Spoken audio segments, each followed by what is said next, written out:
Bismillahirrahmanirrahim. Assalamualaikum warahmatullahi wabarakatuh.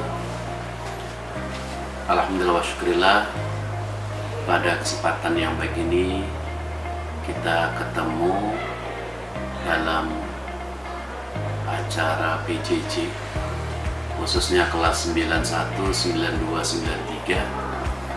Dan ini baru pertama kali Bapak sampaikan dan ucapan selamat untuk kalian yang sudah naik kelas 9. Kemudian berkaitan dengan pembelajaran khususnya ilmu pengetahuan sosial yang Bapak ampuh, waktu itu sudah di-share tentang daftar isi. Jadi materi untuk kelas 9 ada 4 judul. Kemudian yang kedua, Bapak sudah share juga tentang pengertian ilmu pengetahuan sosial. Mungkin sudah dibaca berulang-ulang, ya, mohon dipahami. Ini hanya mengulang pelajaran kelas 7, pengertian dari IPS. Ya.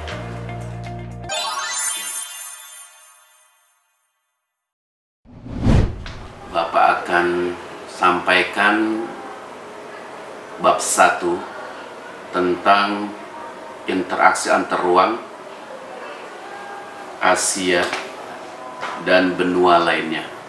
Untuk itu silakan kalian tonton video ini sampai selesai dan mohon diperhatikan dengan baik dan kalian simpulkan, nanti dibuat resume tentang bab 1. Saya kira itu, silakan kalian tonton video di bawah ini. Terima kasih.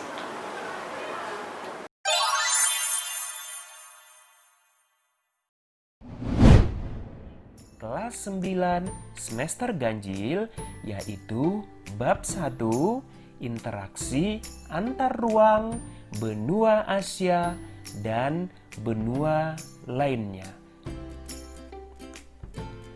Baik, apa ya yang kita pelajari pada video kali ini? Penasaran kan? Karena kita akan belajar mengenai benua yang ada di dunia.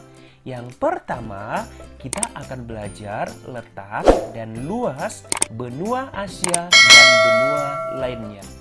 Kemudian, kita akan belajar kondisi alam dan dinamika kependudukan negara-negara di dunia. Yang ketiga, pengaruh perubahan ruang dan interaksi antar ruang di benua Asia dan benua lainnya.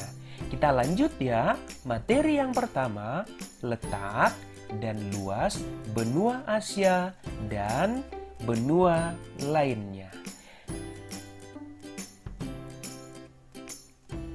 Baik, kita amati gambar berikut, yaitu letak dan luas benua Asia dan benua lainnya. Kita amati dalam gambar berikut, ada 5 benua besar yang sudah dihuni oleh manusia. Yang pertama, ada benua Amerika. Benua Amerika, jika kita lihat letak astronomisnya, berada 170 derajat bujur barat sampai 35 derajat bujur barat. Dan 83 derajat lintang utara sampai 55 derajat lintang selatan. Kemudian, seberapa besarkah luas benua Amerika berikut? Ya, luas wilayah 42 juta kilometer persegi. Itu ya letak dan luas benua Amerika. Kita lanjut ke benua berikutnya, yaitu benua Afrika. Benua Afrika dijuluki juga sebagai benua hitam, karena memang pada umumnya penduduknya berkulit hitam. Oke, letak astronomis daripada benua Afrika terletak 35 derajat lintang selatan sampai 37 derajat lintang utara, dan di antara 17 derajat bujur barat sampai 52 derajat bujur timur. Oke. Lalu luas Afrika itu benua Afrika seluas 30,29 juta kilometer persegi. Ayo, gimana kalau kita bandingkan benua Amerika dengan benua Afrika? Mana yang lebih luas? Ya, benar, yang lebih luas adalah benua Amerika. Ayo kita terbang sekarang ke benua Eropa. Letak astronomis daripada benua Eropa yaitu 35 derajat lintang utara sampai 80 derajat lintang utara dan 9 derajat bujur barat sampai 60 derajat bujur timur. Begitu ya letak astronomis benua Eropa. Lalu seberapa luas ya benua Eropa tersebut? Kalau kita lihat dari peta tersebut, luas wilayah benua Eropa yaitu 10,35 juta kilometer persegi. Kita lanjut benua Asia, di mana disinilah kita berada atau Indonesia termasuk kepada benua Asia. Letak astronomisnya yaitu 80 derajat lintang utara sampai 11 derajat lintang selatan dan 26 derajat bujur timur sampai 170 derajat bujur timur. Luas wilayah benua Asia yaitu 44 juta kilometer persegi. Cukup luas ya jika dibandingkan dengan benua-benua yang lain.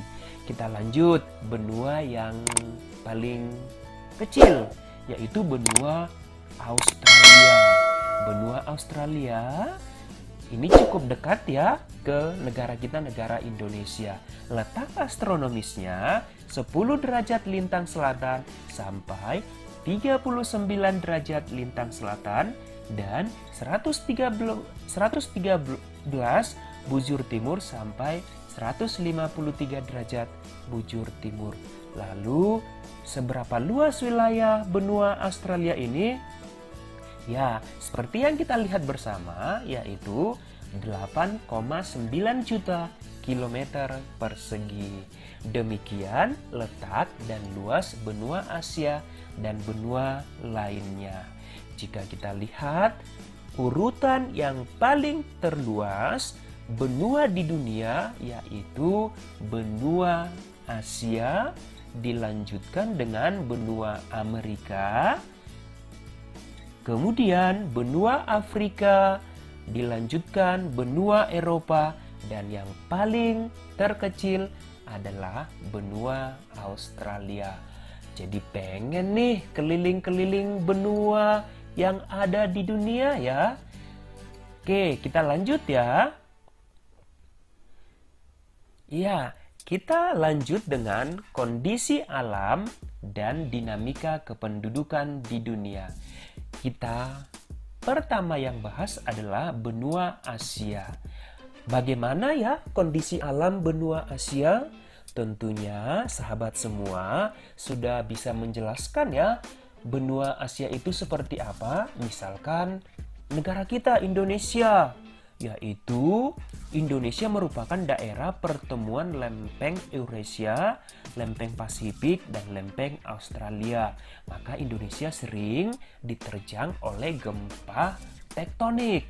Kemudian Indonesia terdapat 3 kawasan flora dan fauna serta beriklim tropis. Kemudian Indonesia juga kaya akan sumber daya alam seperti apa yuk? Ya, ada tambang, hutan, pertanian, dan perkebunan. Kita lanjut ya, negara yang berada di benua Asia adalah Korea Selatan. Siapa yang suka nonton film Korea? Ayo ngaku. Tapi kita tidak belajar mengenai film Korea ya. Yang kita pelajari adalah pada video ini kondisi alam Korea Selatan. yaitu terdapat titik tertinggi di halasan dan pegunungan Taebak. Kemudian memiliki hutan tropis di sepanjang pantai selatan dan pulau Jeju. Iklimnya di sini sedang dengan 4 musim. Begitu ya kondisi alam beberapa benua Asia. Oke, kita lanjut kondisi penduduknya seperti apa ya. Kita amati piramida penduduk benua Asia. Ayo, masih ingat kan bentuk-bentuk piramida penduduk? Kalau kalian mengamati piramida penduduk benua Asia seperti apa? Ayo, silakan dijawab. Boleh ditulis di kolom komentar ya. Di sana bisa kita lihat bahwa benua Asia kondisi penduduknya, jumlah penduduknya paling tinggi. Kemudian keragaman budaya penduduk juga sangat tinggi. Walaupun beragam, kita harus tetap saling menghargai ya. Karena keberagaman itu adalah merupakan aset dan harus kita bisa menjadikan itu menjadi keunggulan. Kemudian, benua Asia kegiatan ekonomi penduduknya didominasi sektor pertanian dan sektor industri. Oke, kita lanjut bagaimana kondisi alam dan dinamika kependudukan di dunia, yaitu masuk atau kita terbang kepada benua Amerika. Ya, yang pertama yang kita bahas adalah Amerika Serikat. Seperti apa ya kondisi benua Amerika Serikat? Ya, di sana Amerika Serikat memiliki iklim sedang dengan 4 musim. Kemudian topografi sangat beragam seperti pegunungan, gurun, dataran rendah, dan yang menarik juga di sana ada gletser. Sahabat semua, masih ingat kan apa yang dimaksud dengan gletser?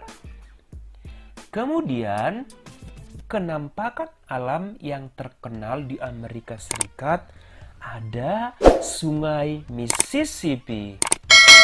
Nah, ada Sungai Mississippi ya di Amerika Serikat. Kemudian ada air terjun Niagara dan di sana ada lembah Grand Canyon. Begitu ya Amerika Serikat. Ayo kita lanjut benua negara yang berada di benua Amerika, yaitu ada Chile.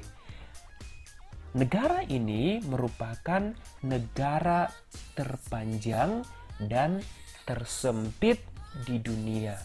Unik ya, terpanjang namun tersempit.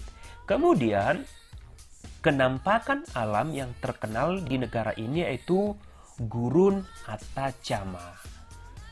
2/3 bagian utara negara ini terletak di atas lempeng Nazca. Begitu ya kondisi alam benua Amerika. Masih tetap semangat ya. Kita lanjut kepada dinamika kependudukan di benua Amerika. Kita lihat ada 2 negara di sini, negara Amerika Utara dan Amerika Selatan. Kita amati ya bagaimana bentuk piramida penduduk di sana. Kita pertama lihat negara Amerika Utara. Di sana, di benua Amerika Utara ini didominasi oleh negara-negara maju seperti Amerika Serikat dan Kanada. Kemudian kalau kita amati piramidanya juga laju pertumbuhan penduduknya rendah ya. Kemudian perkembangan teknologi juga sangat maju di Amerika Utara. Kemudian kita lanjut kepada Amerika Selatan. Yuk kita amati seperti apa kondisi kependudukannya. Apakah ini piramida penduduk muda atau piramida penduduk tua? Ya, kalian benar. Ini hampir mirip seperti piramida penduduk muda ya. Di mana di Amerika Selatan, kegiatan ekonomi kependudukannya didominasi oleh sektor pertanian. Hampir mirip ya kondisi kependudukan di Indonesia atau di benua Asia. Kemudian dikenal sebagai wilayah Amerika Latin. Kondisi perekonomian beberapa negara relatif stabil.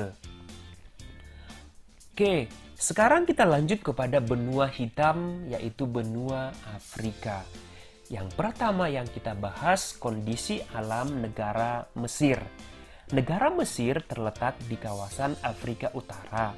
Sebagian besar berada di daerah subtropis, cenderung kering atau arid.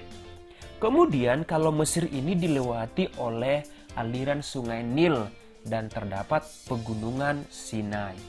Sebagian besar Mesir tertutup lapisan batuan gamping. Kita bahas kembali negara yang berada di benua Afrika yaitu Nigeria. Nigeria ini sama iklimnya dengan Indonesia, yaitu iklim apa yo? Ya, kalian benar, yaitu beriklim tropis.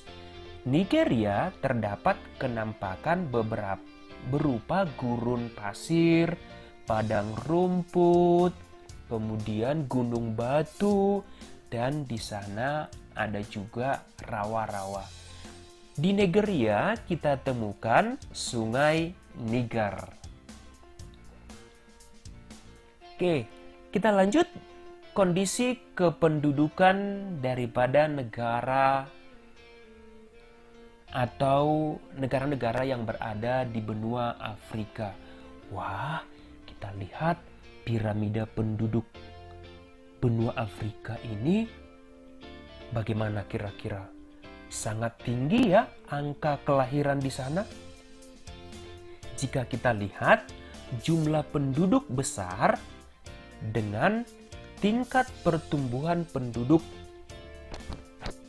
yang cukup tinggi. Kemudian persebaran penduduk juga tidak merata.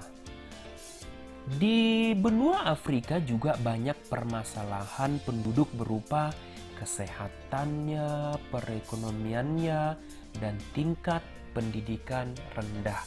Jadi di benua Afrika tingkat pendidikannya masih sangat rendah ya, dan di sana tingkat kelahiran juga sangat tinggi. Kita lanjut ya, masih semangat ya. Sekarang kita terbang ke benua Eropa. Wah, benua Eropa ini cukup unik ya.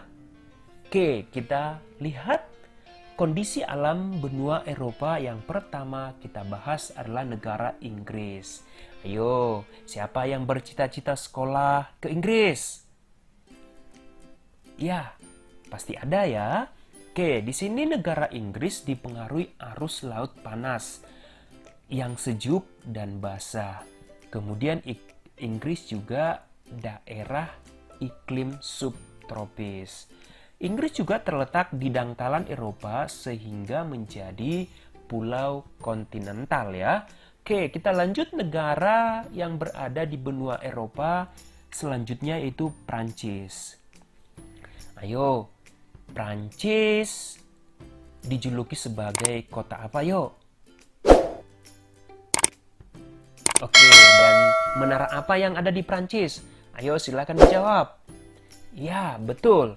Sebagian besar daratan di Prancis merupakan dataran rendah. Kemudian di Prancis kita temukan cekungan yang dikenal sebagai Masif Sentral. Oke, kita lanjut kondisi kependudukan di benua Eropa. Wah, kalau kita lihat gambarnya, kok banyak usia tua ya? Apakah di benua Eropa banyak orang tua? Kita amati yuk piramida penduduk benua Eropa. Kalau kita lihat, angka kelahiran di sana cukup rendah. Jadi di benua Eropa terjadi fenomena aging population. Di sana banyak orang tua karena tingkat kelahiran rendah dan tingkat kesehatan juga cukup baik. Kemudian, di benua Eropa ini banyak negara-negara maju. Begitu ya, kondisi kependudukan benua Eropa yang cukup menarik. Mudah-mudahan suatu saat kita bisa jalan-jalan ke benua Eropa. Oke, kita lanjut kepada benua yang paling kecil, yaitu benua Australia. Kalau kita lihat benua Australia, kondisi alamnya terdiri atas 3 zona ya, yaitu ada dataran rendah tengah, dataran tinggi timur, dan plato barat besar. Iklim di sana iklim tropis, subtropis, gurun, dan iklim laut sedang. Di sana juga terdapat kenampakan The Great Barrier Reef ya.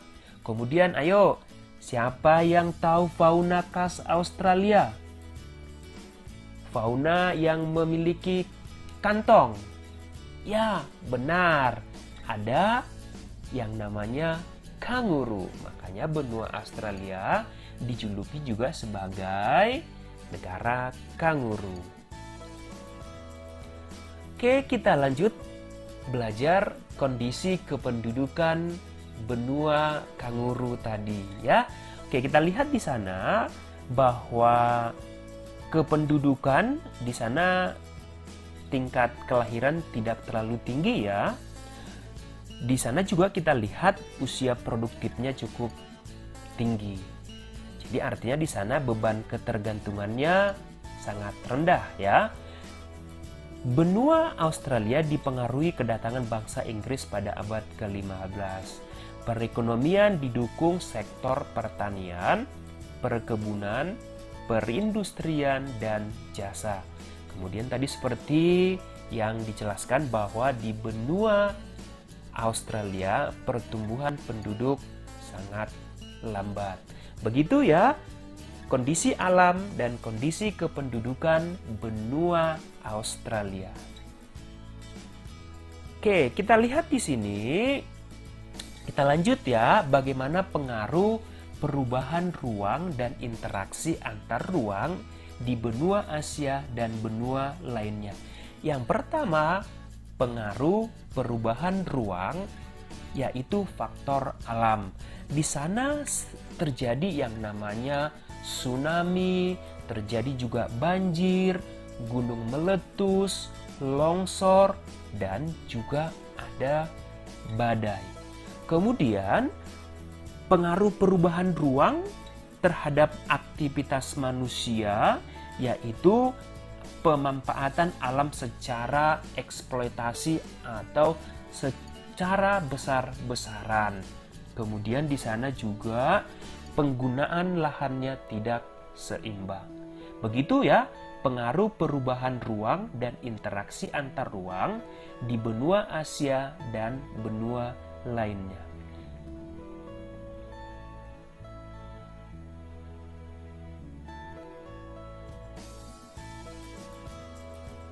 Oke, kita lanjut bagaimana pengaruh interaksi antar ruang benua-benua di dunia. Kita lihat dari bidang ekonomi. Di sana pengaruh interaksi antar ruang benua-benua yang ada di dunia, misalkan interaksi antara benua Amerika dengan benua Asia dengan benua Australia di bidang ekonomi, yaitu mendukung pertumbuhan ekonomi setiap negara yang melakukan interaksi. Kemudian juga di sana daya saing ekonomi meningkat, kualitas produk meningkat, peluang investasi juga semakin terbuka karena ada interaksi antar benua-benua di dunia. Lalu bagaimana ya pengaruh interaksi antar ruang benua-benua di dunia dalam bidang sosial budaya? Misalkan penduduk Amerika melakukan interaksi ke Asia. Penduduk Australia melakukan interaksi ke benua Eropa. Bagaimana ya pengaruhnya? Ya, bisa kita lihat sektor pariwisata menjadi sektor yang menjanjikan. Kedua, tentunya pengaruh budaya barat dapat merusak budaya asli. Jadi untuk ini perlu alat untuk memfilter ya. Tidak harus semuanya budaya-budaya barat harus kita tiru. Kemudian, dengan adanya interaksi antar ruang benua-benua di dunia, ini menurunkan kesenjangan sosial. Kemudian juga dengan datangnya penduduk dari Amerika, Eropa, Australia ke Indonesia, itu menjadikan budaya kita menjadi kebanggaan negara Indonesia. Begitu juga dengan negara-negara yang lain. Oke, kita lanjut. Bagaimana pengaruh interaksi antar ruang benua-benua di dunia di bidang politik? Ya, dengan adanya interaksi antar ruang benua-benua di dunia, ada potensi saling mempengaruhi antar negara. Kemudian tingkat kepercayaan antar negara makin membaik dengan adanya interaksi tersebut. Kemudian menghilangkan kesenjangan antara negara maju dan negara berkembang. Tentunya juga dengan adanya interaksi antar ruang benua-benua di dunia bisa juga memicu konflik di perbatasan. Begitu ya pengaruh interaksi antar ruang dalam bidang politik. Ayo kita lanjut pengaruh interaksi antar ruang dalam bidang pendidikan. Kita lihat ya. Yang pertama, dengan adanya interaksi antar ruang benua-benua di dunia, taraf pendidikan meningkat. Ya, tentunya. Kedua, angka melek huruf meningkat juga, khususnya negara-negara berkembang ya. Kemudian, teknologi merambah ke berbagai penjuru dunia. Kemudian pengaruh yang berikutnya dalam bidang pendidikan yaitu ilmu pengetahuan dan teknologi juga akan semakin berkembang. Cukup menarik ya, pengaruh interaksi antar ruang benua-benua di dunia.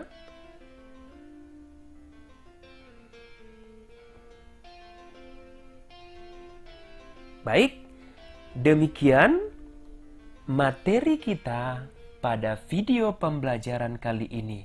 Cukup menarik ya adik-adik, kita belajar mengenai letak dan luas negara-negara benua Asia dan benua lainnya. Semoga suatu saat bisa kita berkeliling ke benua yang ada di dunia. Sampai di sini pembelajaran kita hari ini. Kita lanjut pada pembelajaran di video berikutnya. Terima kasih. Sampai jumpa.